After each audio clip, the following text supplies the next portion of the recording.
Hello friends, Hindi audio book में आपका स्वागत है। एज ए मैन थिंकेथ दुनिया भर में सेल्फ हेल्प के क्षेत्र में बहुत ही मशहूर पुस्तक है।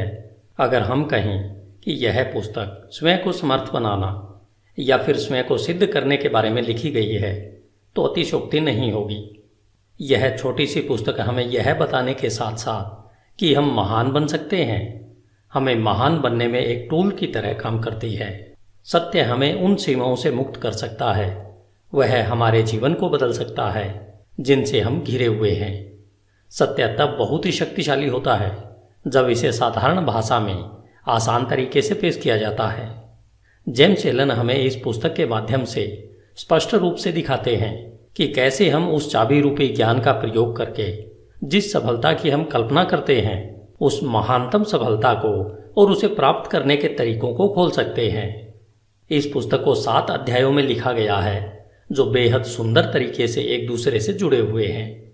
जैसे पहला अध्याय है विचार और चरित्र, दूसरा अध्याय परिस्थितियों पर विचार का प्रभाव व तीसरा अध्याय है शरीर और स्वास्थ्य पर विचार का प्रभाव।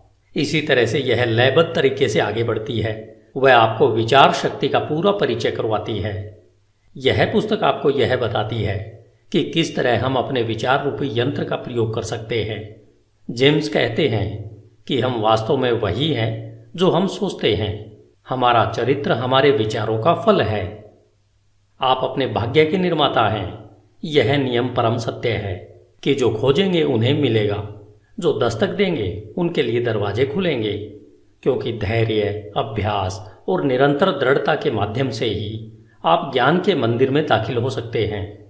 जेम्स आगे कहते हैं कि आप तब तक परिस्थितियों के द्वारा नियंत्रित रहेंगे जब तक यह सोचते रहेंगे कि हम बाहरी परिस्थितियों से नियंत्रित होने वाले हैं। आपने अगर नेपोलियन हिल के द्वारा लिखित पुस्तक थिंक एंड ग्रो रिच पढ़ी है तो आपने महसूस किया होगा कि विचार की शक्ति कितनी महान है। विचार की शक्ति के माध्यम से क्या कुछ नहीं किया जा सकता है। जेम्स के सूत्रों को और अधिक समझने के लिए हमें इस पुस्तक को भी पढ़ना या इसकी ऑडियो बुक सुननी चाहिए। यह पुस्तक मूल रूप से एक कविता मन वह मूल शक्ति है जो हर कार्य को एक सांचे में ढालती है और बनाती है के रूप में शुरू होती है। बौद्ध मतानुसार शुरुआत में दी गई कविता उस पुस्तक का सार होती है। अगर आप उस कविता को समझ लेते हैं तो मान लीजिए आपने उस पुस्तक के सार को समझ लिया है और उसमें दी गई एक ऐसी चाबी को खोज लिया है जो आपकी प्रतिभा, शक्ति और जादू के ताले को खोल सकती है। जेम्स एलन द्वारा लिखित पुस्तक एज ए मैन थिंकेथ का एक उपहार के रूप में आनंद लें। यह छोटी सी पुस्तक अपने आप में एक महान खजाना लिए हुए आपके सामने है। धन्यवाद। hindiaudiobook.com। आपका दिन शुभ हो। Hello friends, Hindi audio book में आपका स्वागत है। आज हम जेम्स एलन के द्वारा लिखित पुस्तक एज ए मैन थिंकेथ सुन रहे हैं। जेम्स एलन का जन्म सन 1864 में इंग्लैंड के लिसेस्टर में हुआ था। उनके पिता का देहांत उनके बचपन में ही हो गया था, जिससे उन पर व उनके परिवार पर मुश्किलों का पहाड़ सा टूट पड़ा था। ऐसी परिस्थितियों में उन्हें मात्र 15 साल की आयु में ही पढ़ाई बीच में ही छोड़नी पड़ी थी। साल 1902 तक आते आते उन्होंने फैसला किया कि अब वे केवल लिखने का ही कार्य करेंगे। इस दौरान उन्होंने अपने लेखन कार्य को कॉन्ट्रैक्टर्स के माध्यम से भी किया। अपनी पहली पुस्तक फ्रॉम पॉवर्टी टू पावर पूरी करने के बाद वे इंफ्राकॉम, जो कि इंग्लैंड का दक्षिणी पश्चिम तट है, वहां पर आकर बस गए थे। जेम्स वहां अपनी मृत्यु पर्यंत साल 1912 तक रहे। जेम्स एलन ने अपने जीवन में 19 बेहद सफल व ज्ञानवर्धक पुस्तकें लिखी हैं।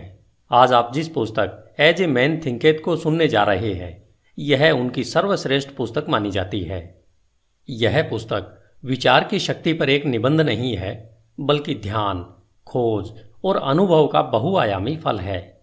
यह पुस्तक सभी स्त्रियों और पुरुषों को इस सत्य को खोजने में मदद करने की कुंजी है कि वे स्वयं खुद के निर्माता हैं। वे अपने सुख दुख व ज्ञान अज्ञान के मुख्य शिल्पकार उनके खुद के विचार ही होते हैं। इनका निर्माता उनका खुद का मन ही होता है। James Allen, Ilfracombe, England. अध्याय 1 विचार और चरित्र, hindiaudiobook.com। हम वैसे ही हैं जैसा हम अपने मन में सोचते हैं। इस मुहावरे ने केवल हमारे संपूर्ण अस्तित्व को ही नहीं समेटा है, बल्कि यह हमारे संपूर्ण जीवन की हर एक दशा, दिशा और परिस्थितियों पर पूर्ण रूपेण खरा उतरता है। हमारा चरित्र हमारे संपूर्ण विचारों का ही संपूर्ण फल है। हम वास्तव में वही हैं जो हम सोचते हैं। जैसे बिना बीज के एक पौधा नहीं उग सकता, उसी तरह हमारे विचारों में छिपे हुए बीजों के बिना हमारा कोई भी कर्म उत्पन्न नहीं हो सकता। यह सूत्र उन सभी कर्मों पर भी बिना शर्त लागू होता है जिन्हें हम स्वप्रेरित या अपूर्वयोजित या फिर जिन्हें सोच समझकर किया जाता है। विचारों का मूल कर्म है और यही हमारे सुख दुख का फल है। अतः हम जो भी फल पाते हैं, चाहे वो मीठे हों या कड़वे, ये सभी हमारे विचारों का ही परिणाम होते हैं। हम आज जो भी हैं वह सब हमारे मन में उत्पन्न होने वाले विचारों के द्वारा रचित और निर्मित हैं। यदि हम अपने मन में अज्ञान से ओत प्रोत बुरे विचारों को पनपने देते हैं और सदा उन्हें ही पालते रहते हैं, तो हम अपनी ओर दुख व दर्द को ही आकर्षित कर रहे हैं और जल्द ही हम दुख से घिरे होंगे, जो हमारे बुरे विचारों का ही परिणाम होगा। इसके विपरीत यदि हमारे मन में हम स्वस्थ और हितकर विचार रखेंगे, तो आनंद और सुख हमारा उसी तरह पीछा करेंगे जैसे धूप में परछाई हमारा पीछा करती है। पुरुष और स्त्री किसी नियम के द्वारा कौशल से रची रचना नहीं है, बल्कि ये तो एक उन्नति है। विचारों का जितना प्रभाव पूर्ण और दृढ़ परलोक में है, उतना ही प्रभाव इस भौतिक जगत में भी है। एक महान और ईश्वरीय चरित्र कोई संयोग से नहीं उत्पन्न होता, बल्कि वह लगातार सही ईश्वरीय विचार सोचने और उनसे लगातार संबंध बनाए रखने से संभव है। इसी प्रक्रिया के द्वारा नीच और पशुवृत्ति वाले मनुष्य लगातार पोषित किए जा रहे हैं, जो दुष्ट व घृणित विचारों का ही परिणाम है। हम खुद के विचारों के द्वारा ही अच्छे या बुरे इंसान बनते हैं। हमेशा हम अपने विचारों की शस्त्रशाला में उन शस्त्रों का संधान करते रहते हैं जिनका प्रयोग हम हमेशा अपने नाश के लिए करते रहते हैं।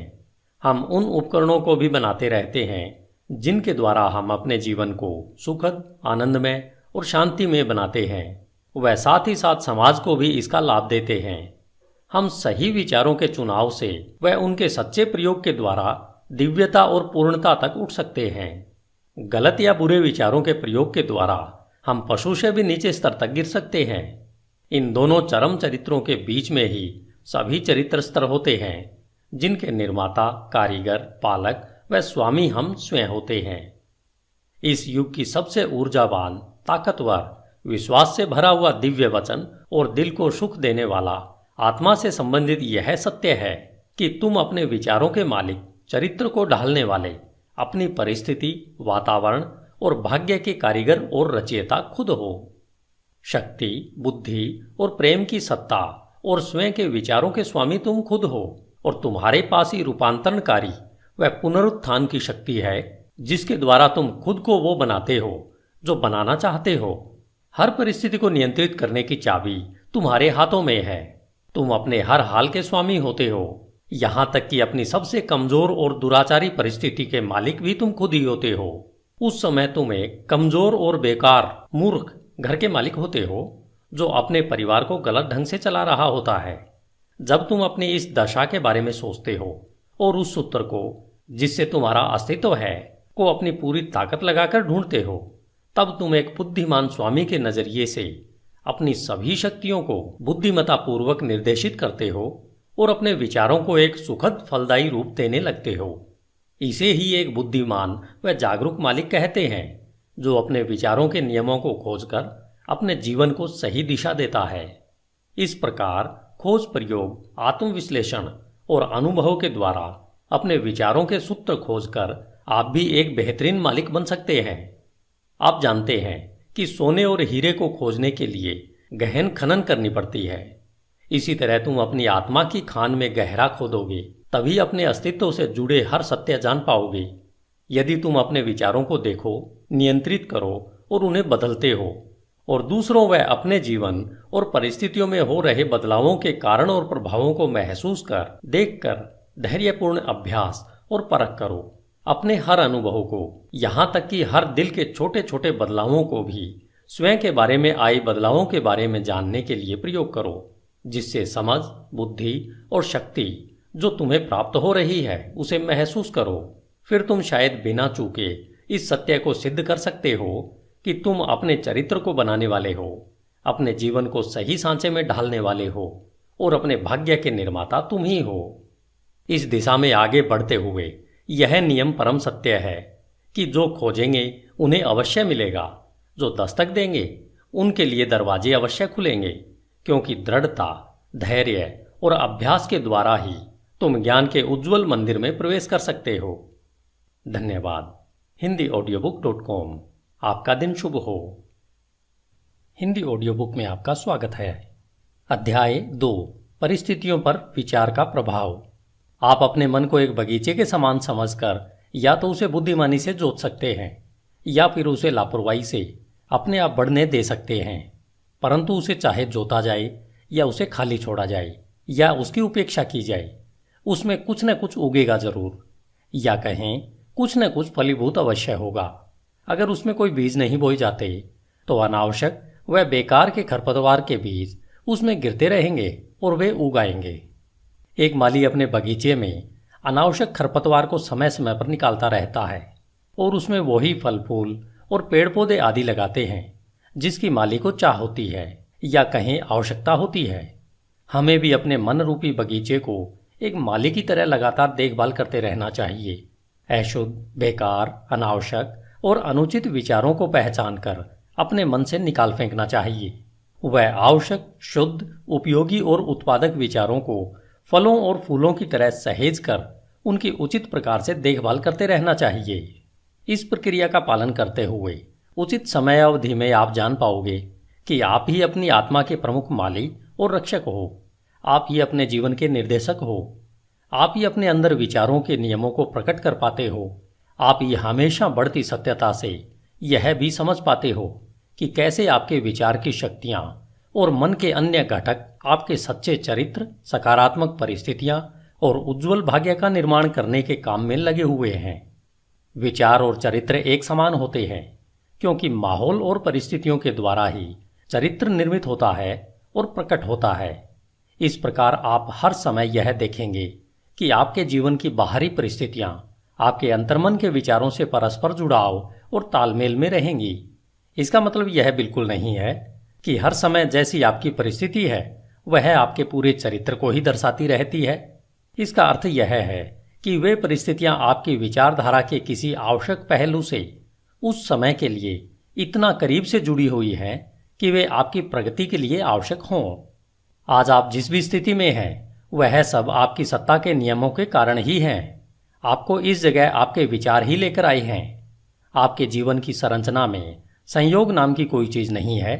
जो भी है वह उस नियम का ही परिणाम है जो अचूक है। यह बात उनके लिए उतनी ही सही है जो अपनी परिस्थितियों के साथ तालमेल में कमी का अनुभव करते हैं, जितना कि उनके लिए जिन्हें लगता है कि वे परिस्थितियों से संतुष्ट हैं। एक प्रगतिशील और जागरूक सत्ता के रूप में आप जहां पर हो वहां इसलिए हो कि आप उससे सीख कर आगे बढ़ सको। जैसे आप परिस्थिति में निहित आध्यात्मिक शिक्षण को सीख लेते हो, वह निकल जाती है और दूसरी परिस्थितियों के लिए जगह बनाती है। जब तक आप यह विश्वास करते रहोगे कि आप बाहरी परिस्थितियों द्वारा प्रभावित प्राणी हो, तब तक आप परिस्थितियों की मार खाते रहोगे। लेकिन जब आपको यह अनुभव होगा कि आप एक रचनात्मक शक्ति हो और उस छिपी हुई भूमि और बीज जिससे परिस्थितियां पनपती है पर अपना अधिकार जमा सकते हो, तब आप सही मायने में अपने खुद के स्वामी बन जाते हो। आत्म परीक्षण और आत्म संयम का अभ्यास करने वाले सभी लोग यह जानते हैं कि परिस्थितियां विचारों से ही उत्पन्न होती है। उन्होंने यह देखा है कि उनकी परिस्थितियों में फेरबदल उनकी मानसिक स्थिति में फेरबदल से सीधे अनुपात में होता है। यह सही है कि जब आप उत्सुकता से अपने विचारों की कमियों को दूर करने में स्वयं को लगा लेते हो, तब आप बहुत जल्दी प्रगति करते हैं और बहुत सारे परिवर्तनों से जल्दी ही गुजरते हैं। हर विचार रूपी बीज जिसे मन में विचारों के माध्यम से बोया जाता है वह अच्छी उपज ही देगा और देर सवेर किसी न किसी कार्य के रूप में फलता फूलता है। वह उसमें परिस्थिति रूपी फल अवश्य लगते हैं। अच्छे विचार अपने अनुरूप अच्छे फल और बुरे विचार हमेशा बुरा ही फल देते हैं। परिस्थितियों का बाहरी जगत विचार के आंतरिक जगत का निर्माण करता है। किसी इंसान को अच्छाई की चरम सीमा तक ले जाने के लिए प्रिय व अप्रिय बाहरी परिस्थितियों के वे मुख्य घटक हैं। आप अपने बोए की फसल काटने वाले स्वयं होने के नाते कष्ट और आनंद दोनों का ही अनुभव करते हो व उनसे सीखते हो। जिन्हें आप अपने पर हावी होने देते हो, ऐसी आंतरिक इच्छाओं, आकांक्षाओं और विचारों का अनुसरण करते हुए अपने जीवन की बाहरी परिस्थितियों के रूप में उनकी पूर्णता तक पहुंचते हो। उन्नति और अवनति के नियम सब जगह लागू होते हैं। कोई भी व्यक्ति जब अवनति के निचले स्तर पर या जेल जाता है तो परिस्थिति की क्रूरता के कारण नहीं, बल्कि अपने तुच्छ विचारों और निम्नतम इच्छाओं के द्वारा जाता है। एक सच्चे मन वाला व्यक्ति एकाएक ही किसी बाहरी शक्ति के दबाव में आकर अपराध से नहीं घिर जाता। उसके मन में आपराधिक सूक्ष्म विचार गुप्त रूप से पनप रहा होता है, जो अवसर मिलते ही अपनी पूरी शक्ति से प्रकट होता है। परिस्थितियां व्यक्ति को नहीं बनाती, बल्कि उस व्यक्ति का विचार जैसा है उसके लिए वैसी परिस्थिति प्रकट करती है। सिवाय हमारे स्वयं के बुरे इरादों के ऐसी कोई भी परिस्थिति नहीं होती जो हमें बुराइयों या कष्ट की ओर नीचे ले जा सके। इसी प्रकार ऐसी भी कोई स्थिति नहीं हो सकती जो हमारी बिना अच्छी और सफल आकांक्षाओं को निरंतर उपजाए, हमें पुण्य, सफलता और उससे जुड़े आनंद की ओर ऊपर न उठाए। इस प्रकार से हम यह जान जाते हैं कि अपने विचारों के स्वामी होने के नाते हम स्वयं को बनाते हैं, अपनी परिस्थितियों और वातावरण को आकार देते हैं और उसके रचयिता भी हम ही होते हैं। हम जो चाहते हैं उसे आकर्षित नहीं करते, बल्कि हम उसे अपनी ओर आकर्षित करते हैं जो हम हैं। हमारी महत्वाकांक्षाएं, हमारी पसंद और हमारी इच्छाएं कदम कदम पर निष्फल होती रहती हैं।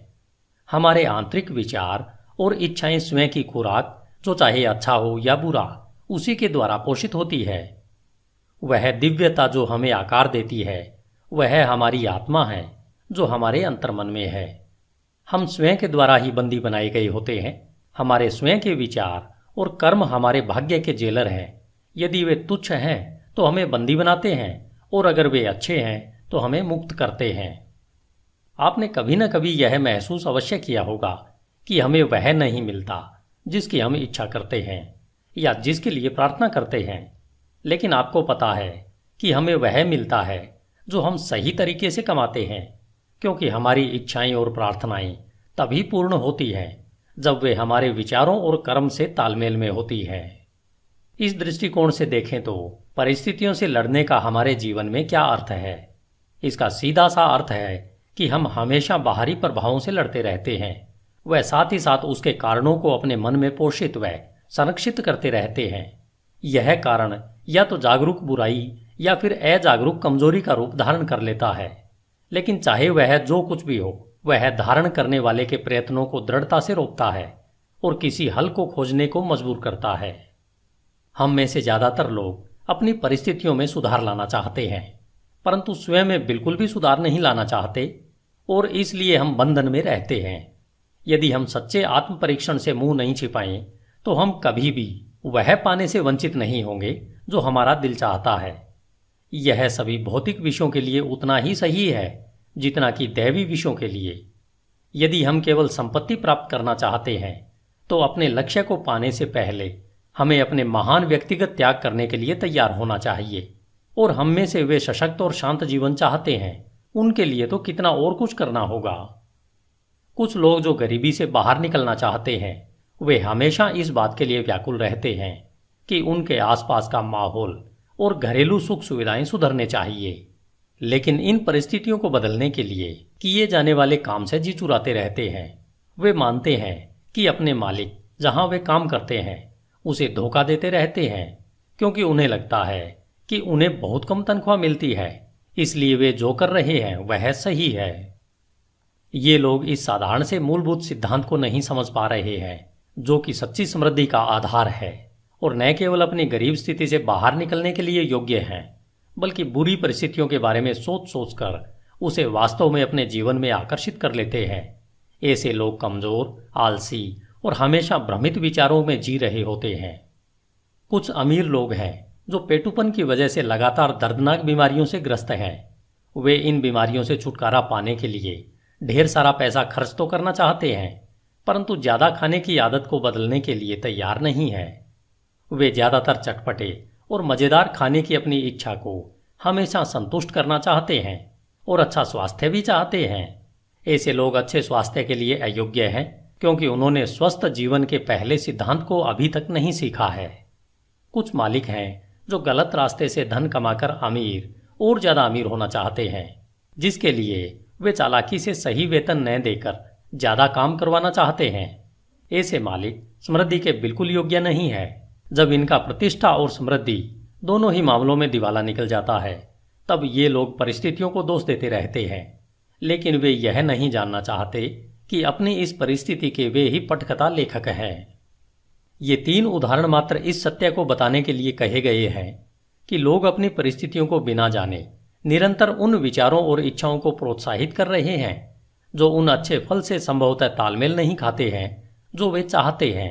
वे ऐसा करते हुए अच्छे फल को निरंतर निष्फल कर रहे हैं। ऐसे किस्से कई गुना बढ़ सकते हैं और निरंतर चल सकते हैं, लेकिन इसकी आवश्यकता नहीं है। यदि हम दृढ़ निश्चय कर लें कि हम अपने मन और जीवन में विचार के नियम के क्रम को खोजेंगे, और जब तक ऐसा नहीं होगा तब तक केवल बाहरी तथ्य तर्क के लिए पर्याप्त नहीं हो सकता। परिस्थितियां फिर भी इतनी जटिल है, विचार इतना गहराई से बैठा है और व्यक्ति व्यक्ति में प्रसन्नता की अवस्था इतनी भिन्न है कि हमारी समस्त आत्मदशा, जो हमें पता है, केवल जीवन के बाहरी पहलू के तहत किसी के द्वारा आंकी नहीं जा सकती है। कोई व्यक्ति किन्हीं कार्यों में ईमानदार हो सकता है परंतु अभावग्रस्त है, जबकि दूसरा व्यक्ति कई कार्यों में बेईमान हो सकता है फिर भी खूब संपत्ति हासिल करता है। और इसका अधिकतर मतलब निकाला जाता है कि कोई व्यक्ति इसलिए असफल होता है क्योंकि वह ईमानदार है और दूसरा व्यक्ति इसलिए सफल है कि वह बेईमान है। और यह सतही निर्णय के फलस्वरूप होता है, जो यह मान लेता है कि बेईमान व्यक्ति लगभग पूरी तरह से भ्रष्ट है और ईमानदार व्यक्ति लगभग पूरी तरह से पुण्यात्मा है। गहन ज्ञान और विस्तृत अनुभव के आधार पर यह निर्णय गलत माना जाता है। बेईमान व्यक्ति में भी कुछ ऐसे प्रशंसनीय गुण हो सकते हैं जो दूसरों में नहीं है, और ईमानदार व्यक्ति में कुछ ऐसे दुर्गुण हो सकते हैं, चाहे सूक्ष्म ही क्यों न हो, जो दूसरों में नहीं होते हैं। ईमानदार व्यक्ति अच्छे विचारों और कर्मों के कारण अच्छा फल पाते हैं, परंतु अपने दुर्गुणों के कारण कष्ट का भी अनुभव करते हैं। बेईमान व्यक्ति उसी तरह से कष्ट या हर्ष का अनुभव करता है। मानव अहम को यह मानना अच्छा लगता है कि व्यक्ति अपने सद्गुणों के कारण कष्ट में होता है, परंतु जब तक हम अपने मन से हर रोगी, कटु और अशुद्ध विचार को निकाल नहीं फेंकते हैं और अपनी आत्मा से हर अस्वस्थ दाग को साफ नहीं कर देते हैं, तब तक हम उस स्थिति में नहीं हो सकते हैं जहां हम यह जान पाएं और घोषित कर पाएं कि हमारा कष्ट हमारे बुरे विचारों के कारण है, न कि हमारे अच्छे गुणों के फलस्वरूप है। उस परम पूर्णता के पथ पर पहुंचने से बहुत पहले हमें अपने जीवन और मन में कार्यशील उस महान नियम का पता चल जाएगा जो पूर्णतः न्याय संगत है, जो बुरे के बदले अच्छा या अच्छे के बदले बुरा नहीं देगा। जब हमें ऐसा ज्ञान होता है तब हम यह जान पाते हैं अपने पूर्ण के अज्ञान और अंधेपन को देखते हुए कि हमारा जीवन अभी और सदा से ही न्याय संगत रहा है। हमारे पूर्व के सारे अच्छे या बुरे अनुभव हमारे विकसित होते हुए फिर भी अविकसित आत्मा के ही उचित परिणाम है। अच्छे विचार और कर्म कभी भी बुरे परिणाम नहीं दे सकते, और इसके विपरीत भी इतना ही सही है कि बुरे विचार और कर्म कभी अच्छे सुखद परिणाम नहीं दे सकते। हम प्रकृति जगत में इस नियम को भलीभांति जानते हैं और समझते हैं। वह इसके अनुसार काम भी करते हैं कि आम के बीज से आम का पेड़ ही उगेगा और बबूल के बीज से केवल बबूल का पेड़ ही उगेगा और वैसे ही फल देगा। लेकिन कुछ ही इसे मानसिक व नैतिक जगत में समझते हैं, जबकि हमारे विचारों के मामले में भी यही नियम लागू होता है। वहां भी यह उतना ही सहज व अटल है। इसे न समझने पर हमें परेशानी उठानी पड़ती है, और तब ये नियम हमारी इच्छाओं के अनुरूप सहयोग नहीं देते हैं। कष्ट व पीड़ा गलत दिशा में लगाए गए गलत विचारों का प्रभाव है। यह एक संकेत है कि हमारा अपने आप से, अपने अस्तित्व के नियम से तालमेल नहीं रहा है। कष्ट का एकमात्र और उच्चतम कार्य है शुद्धि करना। वह सब जो बेकार और अशुद्ध है उसे जला देना। वे जो शुद्ध हैं उनके लिए कष्ट खत्म हो जाते हैं। एक बार जब सोने से मैल हट जाता है तो उसे जलाते रहने का कोई मतलब नहीं होता है। और इसी तरह से पूर्ण रूपेण शुद्ध व साक्षात्कारी पुरुष कष्ट में नहीं रहता।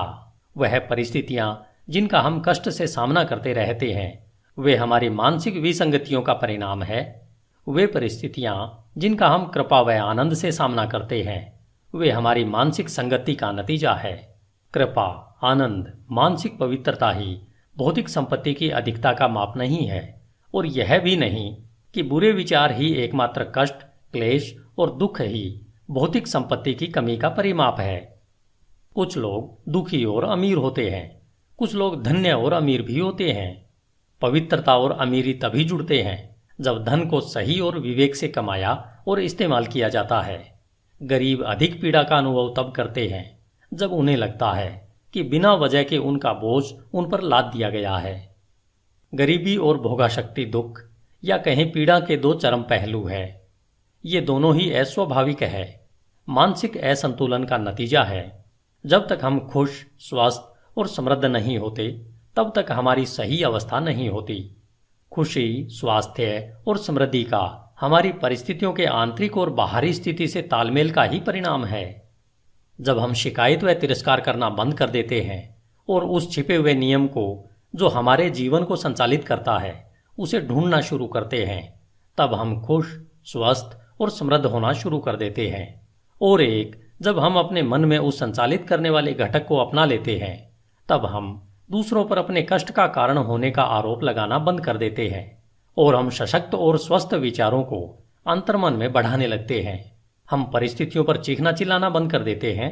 वह अपनी तीव्र प्रगति के लिए अपने अंदर छिपी हुई शक्तियों और संभावनाओं को खोज करके एक साधन के रूप में प्रयोग करना शुरू कर देते हैं।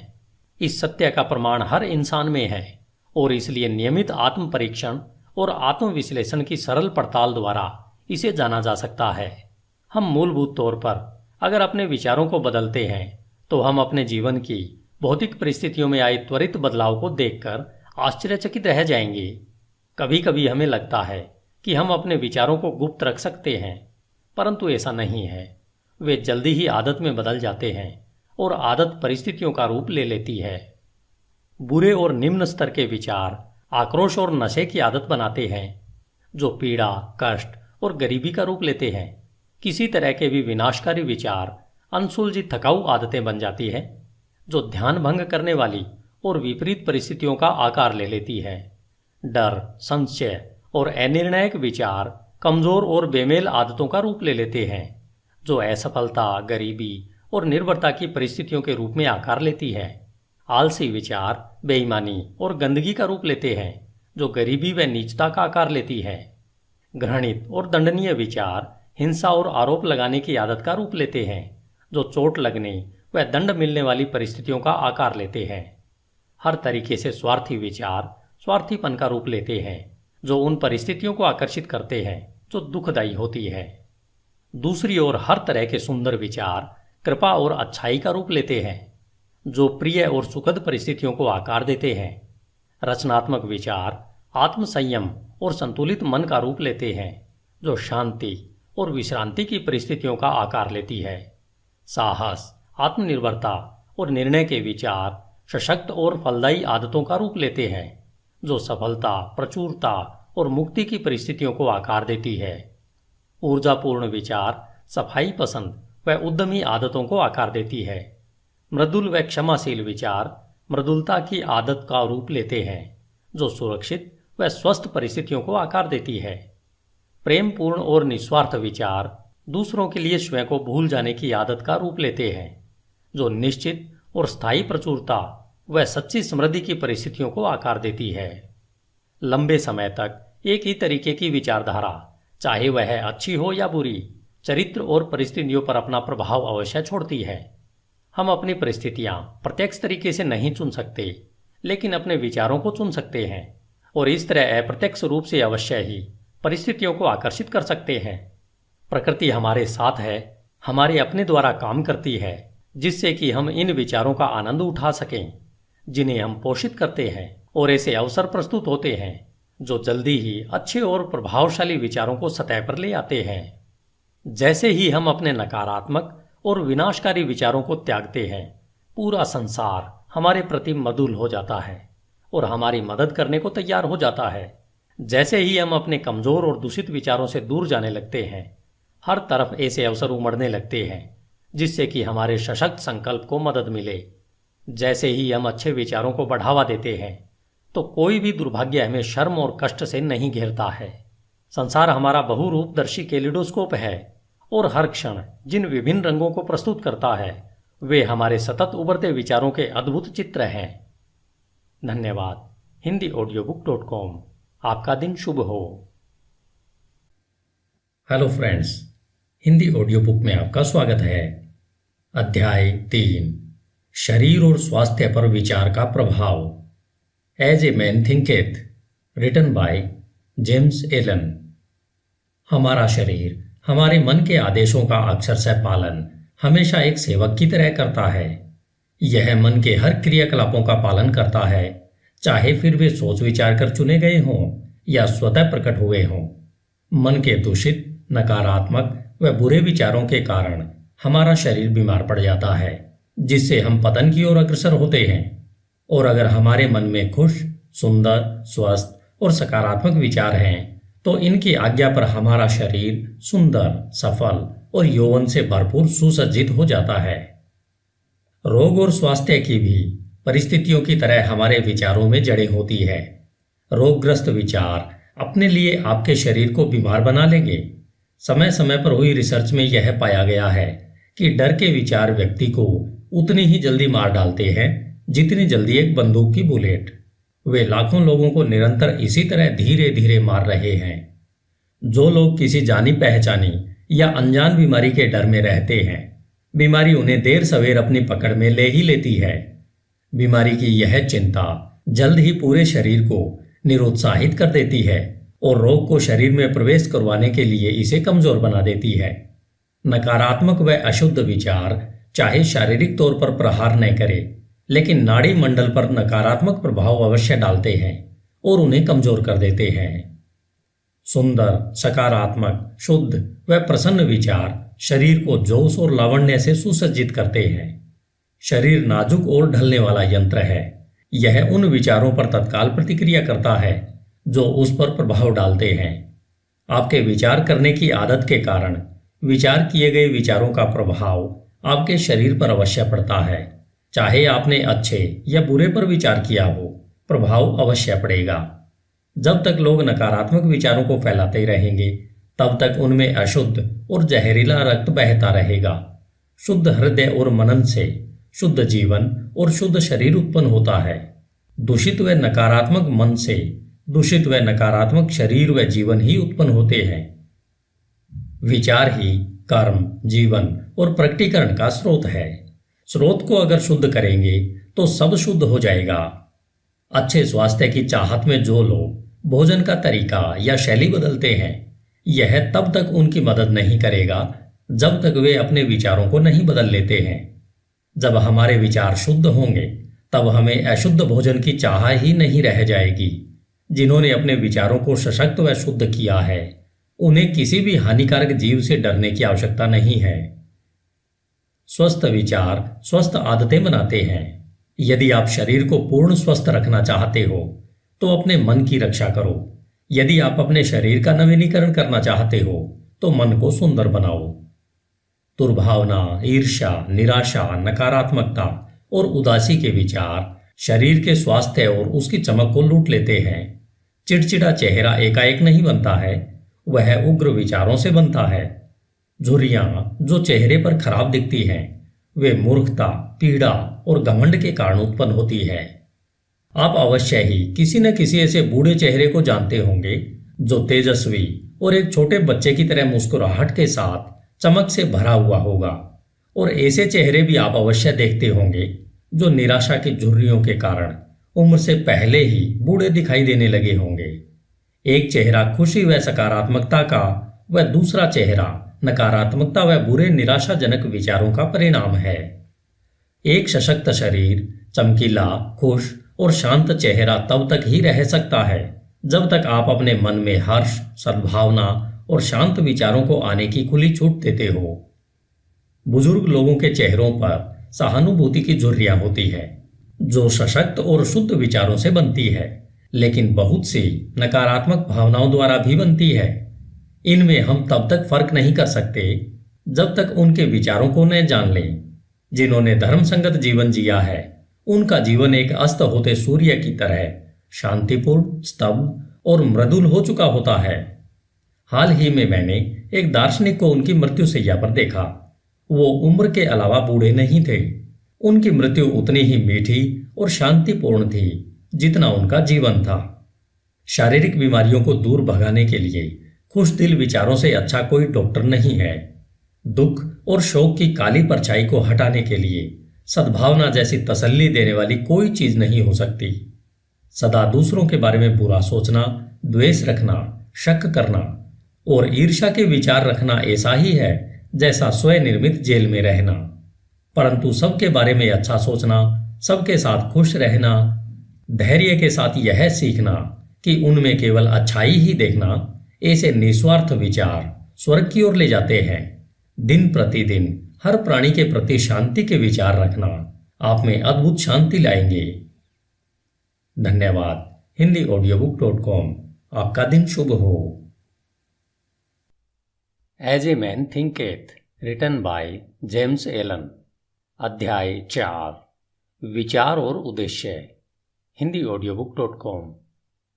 जब तक कोई भी विचार उद्देश्य के साथ नहीं जोड़ा जाता तब तक कोई भी प्रतिभा पूर्ण उपलब्धि नहीं बनती।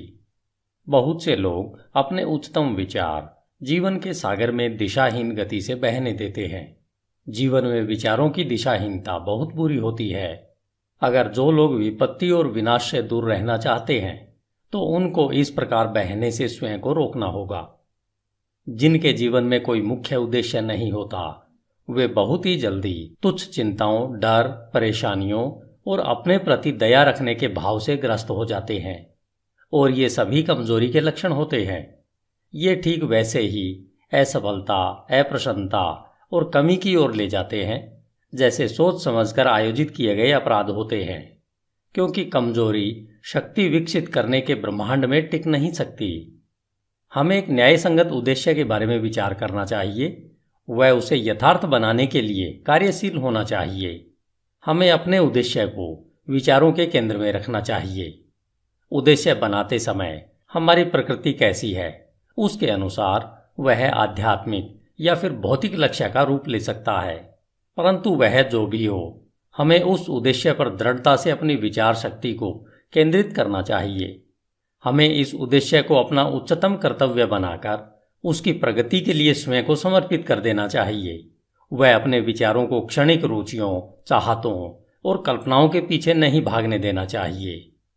यह आत्मसंयम का राजसी मार्ग है और विचार की सच्ची एकाग्रता है। यदि हम बार बार अपने उद्देश्य को पाने में असफल हो रहे हैं तो यह तब तक होता रहता है जब तक हम अपनी कमजोरी से ऊपर नहीं उठ पाते हैं और इससे हम चरित्र के सामर्थ्य को प्राप्त करते हैं। वह सच्ची सफलता का मापदंड होता है। वह यह भविष्य के सामर्थ्य और विजय की नई शुरुआत होती है।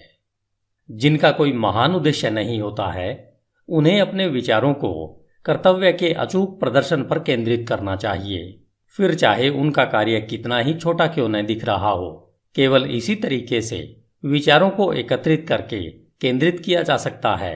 वह संकल्प और ऊर्जा को विकसित किया जा सकता है।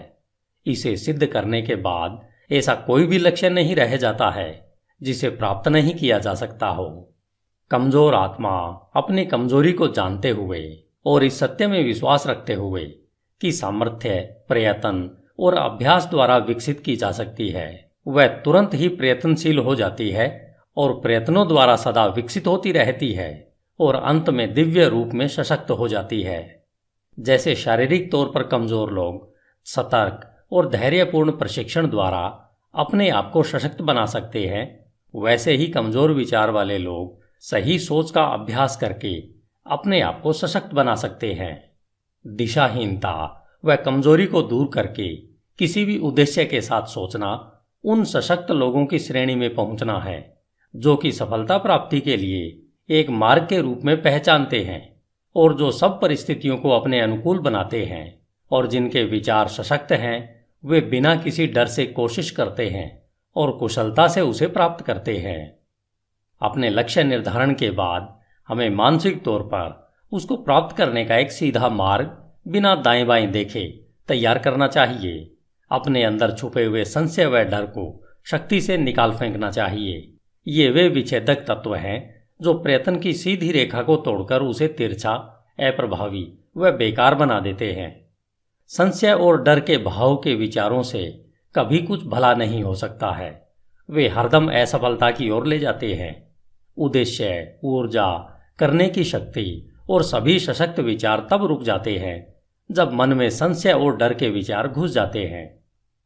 कुछ करने की इच्छा इस ज्ञान से उभरती है कि हम कुछ कर सकते हैं।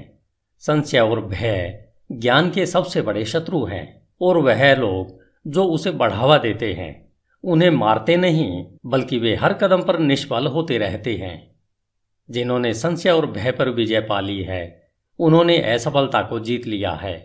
उनका हर विचार सामर्थ्य से जुड़ा हुआ है और सभी परेशानियों का साहस के साथ सामना कर उन्हें बुद्धिमानी से वश में किया जा सकता है। उनके उद्देश्य वातावरण के हिसाब से बोए जाते हैं और वे ऐसे फल फूल देते हैं जो समय से पहले नहीं गिर जाते हैं।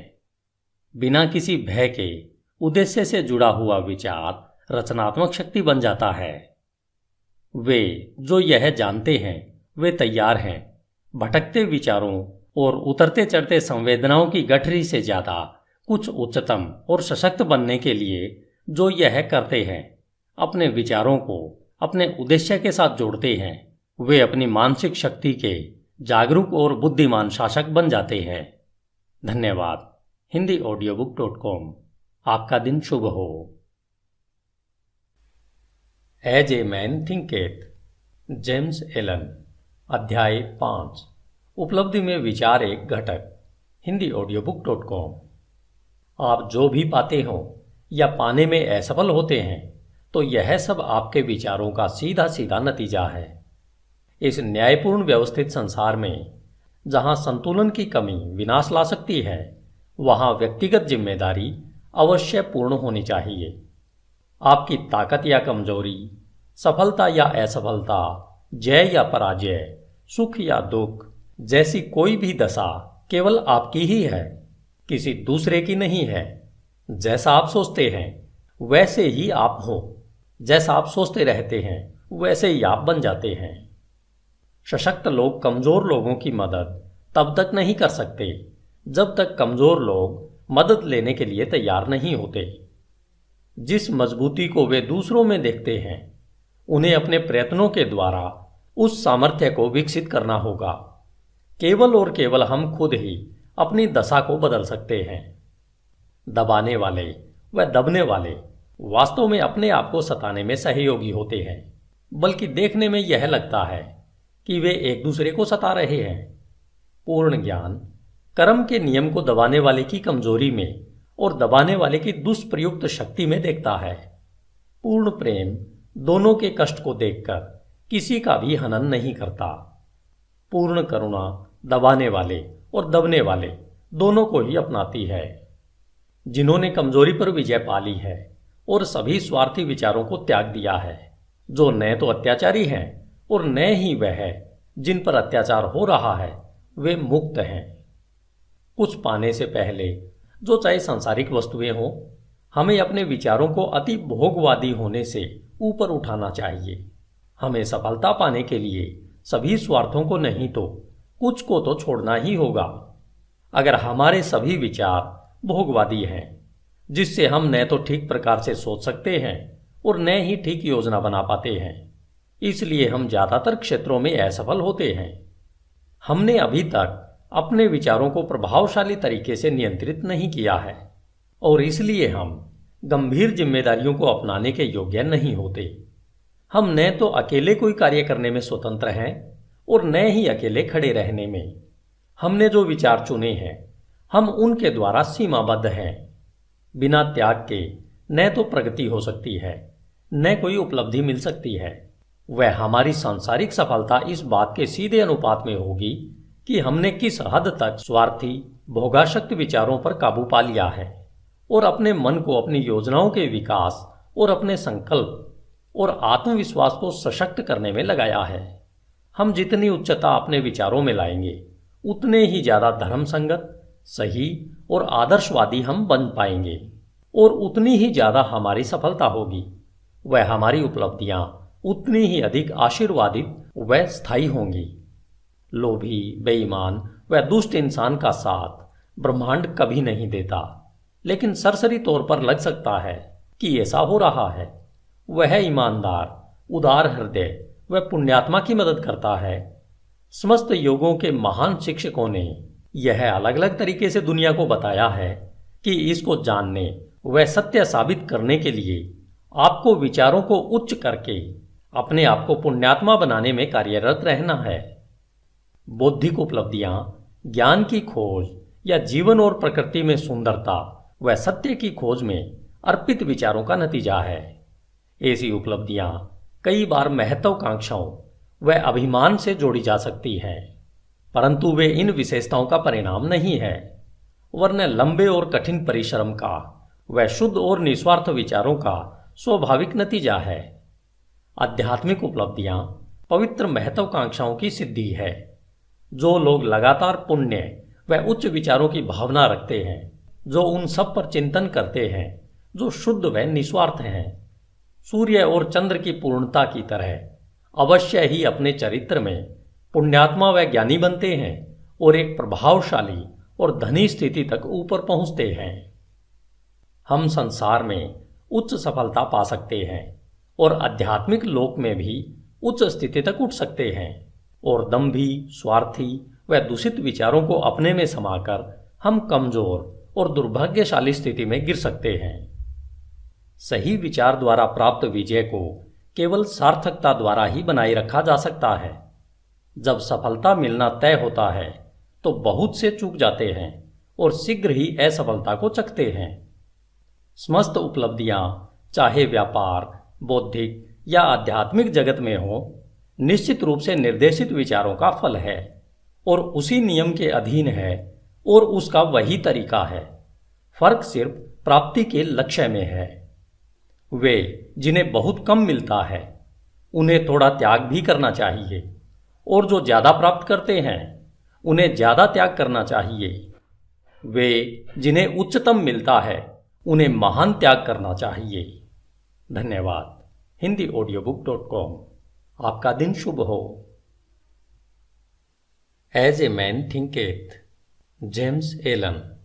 अध्याय 6। परिकल्पनाएं और आदर्श।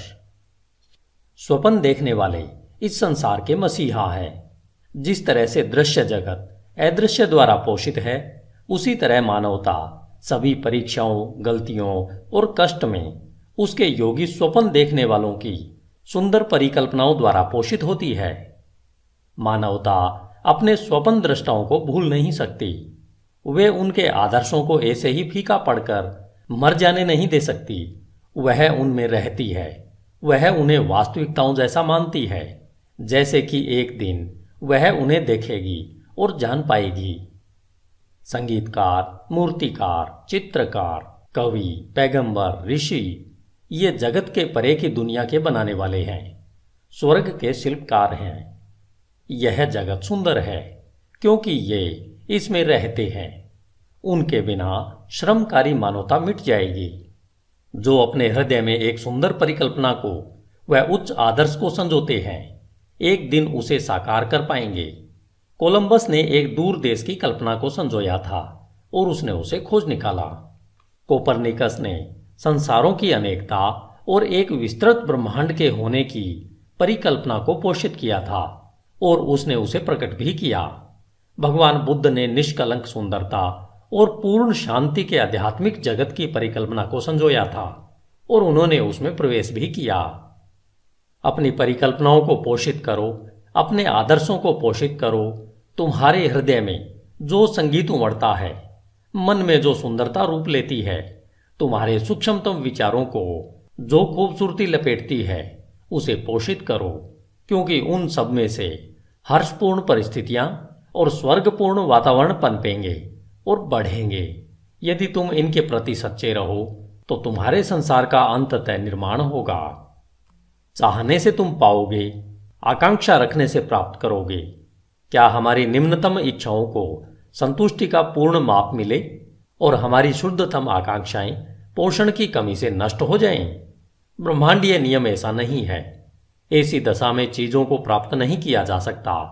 मांगो और तुम्हें मिल जाएगा। उच्च स्वप्न देखो और जैसे तुम स्वप्न देखोगे तुम वैसे बन जाओगे। तुम्हारी परिकल्पना उसका वचन है जो तुम एक दिन बन जाओगे। तुम्हारे आदर्श उसकी भविष्यवाणी है जिसे तुम अंत में पर्दा उठाकर देख सकोगे। मानव उपलब्धियां सबसे पहले और लंबे समय तक एक स्वप्न थी। ओक का वृक्ष मंजू फल में छिपा होता है, चिड़िया अंडे में पलती है और आत्मा की उच्चतम परिकल्पना में जागृत देवदूत चलते हैं। स्वप्न वास्तविकता के बीज हैं। तुम्हारी परिस्थितियां हो सकता है प्रतिकूल हो, परंतु वे ऐसा लंबे समय तक नहीं रहेंगी।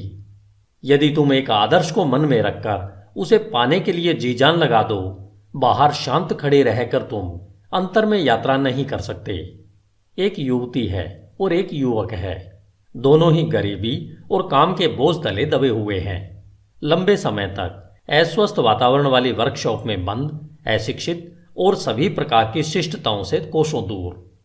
परंतु दोनों ही बेहतर जिंदगी के सपने देखते हैं और वे बुद्धि, कृपा, शिष्टता और सुंदरता की कल्पना करते हैं।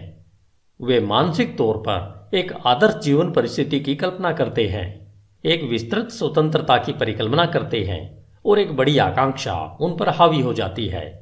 व्याकुलता उन्हें कर्म करने के लिए उकसाती है और वे अपने खाली समय व साधनों को, चाहे वे अभी कम है, अपने सोई शक्तियों और साधनों के विकास में लगाते हैं। शीघ्र ही उनके मन इतने परिवर्तित हो जाते हैं कि वह वर्कशॉप उन्हें बांध कर नहीं रख पाती है। उनकी सोच से वह इतनी बेमेल हो जाती है कि वह उनके जीवन से वैसे ही बाहर हो जाती है जैसे कोई कपड़ा उतारकर फेंक दिया जाता है। जैसे जैसे उनके लिए वे अवसर बढ़ते जाते हैं जो कि उनकी विस्तृत होती शक्तियों के कार्य क्षेत्र को समा सकें, वे उससे हमेशा के लिए बाहर निकल जाते हैं। सालों बाद हम उन्हें फिर देखते हैं। बहुत ही विशिष्ट तरीकों में हम उन्हें मन की कुछ एक शक्तियों के अधिकारी पाते हैं जिनके प्रयोग से वे दुनिया भर पर प्रभाव और लगभग अप्रतिम सामर्थ्य से शासन करते हैं। वे अपने हाथों में विशाल जिम्मेदारियों के सूत्रों को थामे हैं। वे बोलते हैं और जीवन रूपांतरित हो जाते हैं। स्त्री और पुरुष उनके शब्दों में विश्वास करते हैं और अपने चरित्र को पुनः ढालते हैं और सूरज की तरह ये ऐसे स्थायी और प्रकाशित केंद्र बन जाते हैं जिसके चारों ओर असंख्य जीव घूमते रहते हैं। उन्होंने अपने यौवन की परिकल्पना को पा लिया है। वे अपने आदर्शों से एक हो गए हैं। और तुम भी नौजवान पाठक अपने हृदय की परिकल्पना को पाओगे, व्यर्थ इच्छा को नहीं, चाहे वह ओछी हो या सुंदर या फिर दोनों का मिश्रण, क्योंकि तुम सदा उसकी ओर खींचे जाओगे जिससे तुम गुप्त रूप से सबसे ज्यादा प्यार करते हो। तुम्हारे हाथों में तुम्हारे अपने विचारों का फल मिलेगा। तुमने जो कमाया है वह तुम पाओगे, न ज्यादा न उससे कम। तुम्हारे वर्तमान का वातावरण चाहे कैसा भी क्यों न हो, तुम्हारे विचारों, तुम्हारी परिकल्पना, तुम्हारे आदर्श द्वारा तुम या तो गिरोगे, वैसे ही रहोगे, या फिर उठोगे।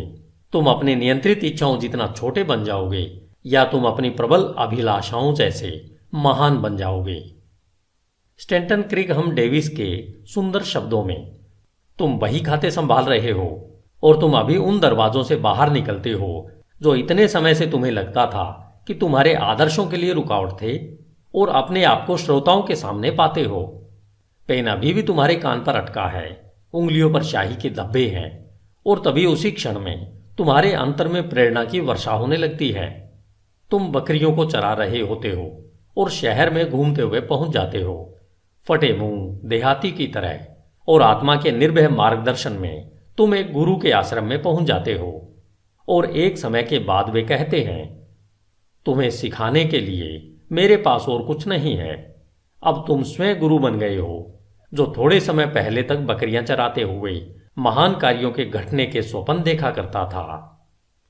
बेपरवाह, अज्ञानी और आलसी केवल चीजों के लिए प्रत्यक्ष प्रभाव को देखते हुए, न कि स्वयं चीजों को, भाग्य, किस्मत और संयोग के बारे में बात करते हैं। किसी को धनवान बनता देखकर कहते हैं, कितना भाग्यशाली है।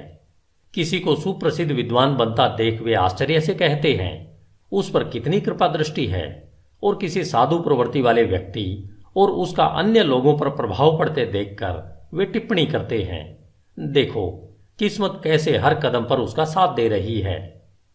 वे उन परीक्षाओं, असफलताओं और संघर्ष को नहीं देखते जो इन स्त्री पुरुषों ने अनुभव पाने के लिए सहर्ष स्वीकारा है।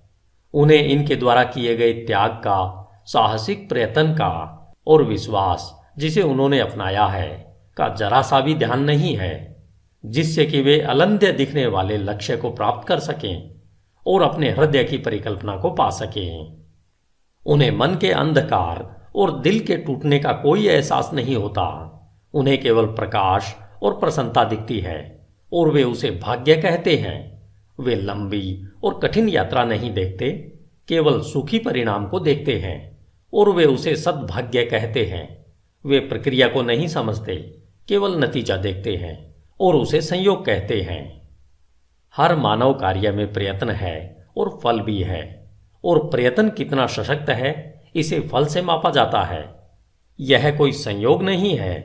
कहे जाने वाले उपहार, शक्ति, भौतिक, बौद्धिक और आध्यात्मिक अधिकार प्रयत्न के हैं।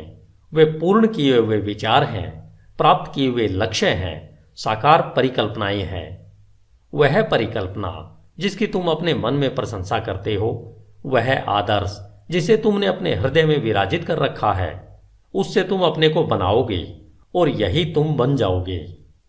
धन्यवाद। HindiAudiobook.com। आपका दिन शुभ हो। As a man thinketh, James Allen. अध्याय 7, प्रशांति। HindiAudiobook.com। मन की शांति ज्ञान का एक सुंदर मणि है। वह आत्मसंयम के लंबे और धैर्यपूर्ण प्रयत्न का नतीजा है। उसकी उपस्थिति परिपक्व अनुभव का और नियम व विचारों के उच्च ज्ञान व कार्यकलाप का चिन्ह है। हम उसी मात्रा में शांत होते हैं जितना हम विचार विकसित अस्तित्व के रूप में स्वयं को समझते हैं, क्योंकि ऐसा ज्ञान विचार के फलस्वरूप निश्चित ही दूसरों को समझने की क्षमता रखता है। और जैसे हम सही समझ को विकसित करते हैं और कारण व प्रभाव के आधार पर आंतरिक भावनाओं व विचारों को अधिक स्पष्टता से समझते हैं, हम चीखते चिल्लाते नहीं और चिंतित व दुखी नहीं होते। हम संतुलित, वचनबद्ध और शांत रहते हैं। वे लोग जो शांत हैं, जिन्होंने स्वयं को नियंत्रित करना सीखा है, जानते हैं कि स्वयं को दूसरों के माफिक कैसे बनाया जाए, और ये दूसरे बदले में शांत लोगों की आध्यात्मिक सामर्थ्य का सम्मान करते हैं और यह सोचते हैं कि उससे सीख सकते हैं और उस पर भरोसा कर सकते हैं। जितने अधिक प्रशांत हम बन जाते हैं, उतनी अधिक हमारी सफलता, हमारा प्रभाव व अच्छाई के लिए हमारा सामर्थ्य होता है। उदाहरण के लिए, साधारण सी बिक्री करने वाले लोग भी जैसे जैसे अपने आत्मनियंत्रण और समभाव को बढ़ा देंगे, उनकी व्यावसायिक प्रचुरता बढ़ती जाएगी, क्योंकि लोग ऐसे लोगों के साथ ही काम करना पसंद करेंगे जिनका व्यवहार अच्छा व स्थिर है। सशक्त और शांत लोगों को सदा सम्मान मिलता है, वह उनसे प्यार किया जाता है। वे प्यासी भूमि में छांव देने वाले पेड़ या फिर तूफान में पनाह देने वाली चट्टान की तरह होते हैं। शांत हृदय, मीठा स्वभाव व संतुलित जीवन किसे पसंद नहीं है। इससे कोई फर्क नहीं पड़ता कि वर्षा होती है या सूरज चमकता है, या इन आशीर्वादों को पाने वालों के जीवन में क्या परिवर्तन आते हैं। वे हरदम मधुर और शांत रहते हैं। वह चरित्र की विशिष्टता जिसे शांतता कहते हैं, संस्कृति का आखिरी सबक है। वह जीवन का फूलना है, आत्मा का फलना है। वह ज्ञान की तरह मूल्यवान है और उसकी सोने से भी ज्यादा कामना करनी चाहिए। हाँ, उत्कृष्ट सोने से भी ज्यादा। पैसे को पाने की चाह कितनी तुच्छ लगती है जब उसकी तुलना एक शांत जीवन, जो सत्य के सागर में लहरों के नीचे आंधी तूफान की पहुंच से परे शाश्वत शांति में बसता है। हम ऐसे कितने ही लोगों को जानते हैं जो अपने जीवन को अप्रिय बना लेते हैं, जो अपने विस्फोटक गुस्से के कारण वह सब जो मधुर और सुंदर है उसे तबाह कर देते हैं, जो अपने चरित्र की शिष्टता का नाश कर देते हैं और मनमुटाव पैदा कर देते हैं। यह एक प्रश्न है कि क्या बड़ी मात्रा में लोग अपने जीवन को तबाह नहीं करते हैं, और क्या वे नासमझी और आत्मनियंत्रण की कमी के कारण अपने जीवन की खुशियों को मार नहीं देते। हम अपने जीवन में ऐसे कितने कम लोगों से मिलते हैं जो शांत होते हैं, जिनमें अद्भुत शिष्टता होती है, जो कि एक परिपक्व चरित्र की विशेषता है। हाँ, अनियंत्रित गुस्से से मानवता आवेश में आती है, अनियंत्रित दुख से उत्तेजित हो जाती है, व्यग्रता और संयम से प्रभावित होती है। केवल वे ज्ञानी जिनके विचार नियंत्रित व शुद्ध हैं, आत्मा की तेज हवाओं और तूफानों व हवा को काबू में ला सकते हैं। तूफान में डांवाडोल आत्मा, चाहे तुम कहीं भी क्यों न हो, चाहे किसी भी परिस्थितियों में क्यों न रहते हो, यह जानती है कि जीवन के समुद्र में पवित्रता के द्वीप मुस्कुरा रहे हैं और तुम्हारे आदर्शों का उजला किनारा तुम्हारे आने का इंतजार कर रहा है। विचारों की पतवार को अपने हाथों में कसकर पकड़ कर रखो। तुम्हारी आत्मा के जहाज में प्रबल स्वामी आराम करता है, वह केवल सोता है, उसे जगाओ। आत्मनियंत्रण सामर्थ्य है, सही विचार श्रेष्ठता है, शांतता शक्ति है। अपने हृदय से कहो, शांत रहो, स्थिर रहो,